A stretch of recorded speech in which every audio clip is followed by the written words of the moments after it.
kick this around a little as former investment banker and author of You Will Own Nothing, Carol Roth, and Wall Street Journal columnist and Fox News contributor Bill McGurn. Good to see you both. Thanks for being here. Carol, just because I love the title of your book so much, I'm going to start with you. I actually want to play a soundbite of Chicago Fed President Austin Goolsbee, an old friend of ours. He used to be on Forbes on Fox quite a bit. We rarely agreed on anything, but I liked him. He was a straight shooter, and he was on with Neil Cavuto. The market was already down about 300 points, but he sent the market going further south with what he said. I'm going to play and get your reaction. Roll tape. We must get inflation back down to target. The law says that we need to maximize employment and stabilize prices. That's the dual mandate. And if we're not getting the job done, we have to get the job done. So, Carol, that didn't sound like politics to me, but what do you think? You know, he said that the law says what he does. I feel like the law also says anytime somebody from the Fed opens their mouth, the market goes down. There, I think, were three things really going on here, David, that you've got sort of the trifecta of what's happening in the market. One, you know, we're Friday, we're going into a weekend when you have geopolitical tensions escalating like we do with Iran. Obviously, that's going to be risk off going into a weekend. And I think that was backed up by gold's big move earlier today, intraday highs, even though it backed off a little bit into the close. The second is that piece that he was talking about. The CPI data was not particularly encouraging if you were one of those investors that delusionally thought that the Fed was going to start cutting, you know, whether it was May or June, and continue to cut and cut and cut. So I think there's a little bit more of a reality check about that. Yeah. And then the third thing that you had is you had JP Morgan and Jamie Dimon, who has his pulse on the economy as well.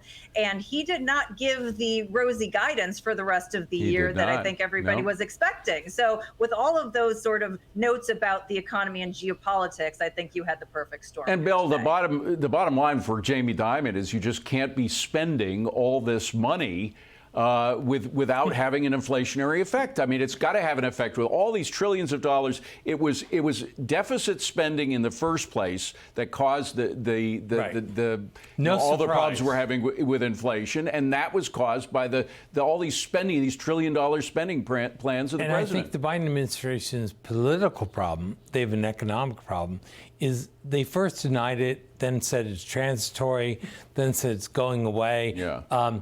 The American people feel like they've been gaslit on this. You know, they don't trust what they're saying. Clearly, and they come out with lies, like saying that the inflation was much higher when Biden came into office, which is not true. Look at President Biden's statement. He said he thinks there'll be a rate cut in a month. It was very different from Austin Goolsbee's statement, right? Two different ways of looking at the data. I know which I would incline to. Yeah, and then, Carol, you have the spending that the Congress is not even involved in, and that includes the student debt program, which is costing billions and billions of dollars. Donald Trump actually spoke to that on the day that the Supreme Court decided that they weren't going to let Biden get away with it, because that's the kind of spending that has to be done by Congress, not by executive order. I want to play that and get your reaction. Roll the Trump tape. Today, the Supreme Court, this is today. Today, the Supreme Court also ruled that President Biden is not allowed to wipe out hundreds of billions and perhaps trillions of dollars in student loan debt, which would have been very unfair to the millions and millions of people who paid their debt through hard work and diligence. Very unfair. And Carol, I went back into Twitter. It was called Twitter back then, to 2019. You said exactly the same thing. Think of all those people, one of whom, by the way, virtually threw Elizabeth Warren down to the floor when she was talking about debt forgiveness by saying, look, I paid off my kids' student loan debts. Are you going to give me a refund? Yeah, this is such a frustrating point from the Biden administration, because the government is the largest predatory lender on the planet. You know, these kids have been lured into bad decisions, and there is a ton of money that is being transferred and enabled by the government from very young people to colleges and their administrators. However, just by transferring debt from, these students to other taxpayers, that does not solve the problem. Yeah. If you want to get the government out of the the way, if you want colleges to have skin in the game, if you want to bring back the options for bankruptcy, things that will actually address this issue, I think we would all agree this is a good and important thing that everyone should be on board with. But unfortunately, President Biden doesn't want to fix the problem. He just wants to buy votes. And by the way, $84 billion is the most recent cost. This is according to Penn Warden, much higher than what the president will admit to.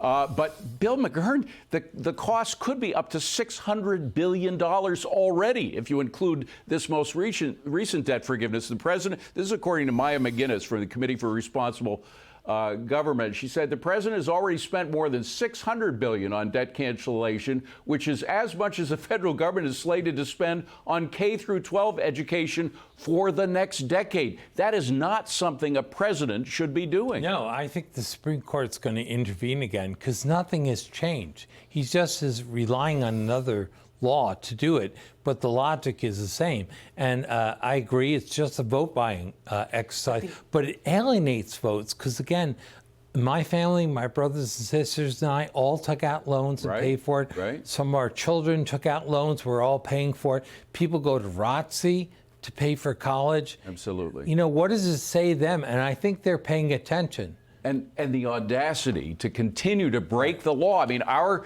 legal system depends on the Supreme Court to make the final decision. They made the final decision. He said, no. I just want to change this. And everything's wrong. Look, the loans themselves inflate the college prices where it's an industrial policy for the colleges. You know, they get all this money, no skin in the game. At the price of kids getting way into debt over the head with a degree that will never pay off. It's a disaster. It is indeed. Carol and Bill, great to see you. Thank you very much. Have a good weekend. Well, former President Trump